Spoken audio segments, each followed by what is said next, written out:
Mga kapuso, nagpapaulan na po sa ilang bahagi ng bansa ang binabantayang low pressure area malapit sa Mindanao.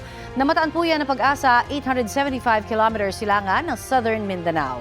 Sabi ng Pag-asa, mababa ang tsansa niya na maging bagyo at inaasahang magdidissipate o malulusaw sa mga susunod na araw. Sa kabila niya, nagpapaulan ang trough ng nasabing LPA sa Caraga at Davao Region.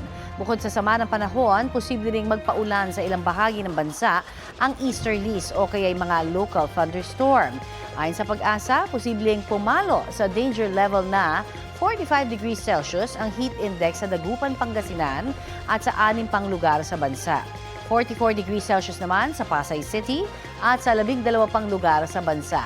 43 degrees Celsius sa Lawag, Ilocos Norte at sa 19 na iba pang lugar.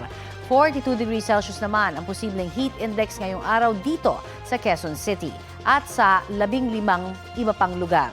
Extreme caution level na 41 degrees Celsius ang posibleng heat index sa Itbay at Batanes at 9 na iba pang lugar. Habang 40 degrees Celsius sa Ginubatan at Daraga sa Albay, Mactan, Cebu at sa Maramag, Bukidnon.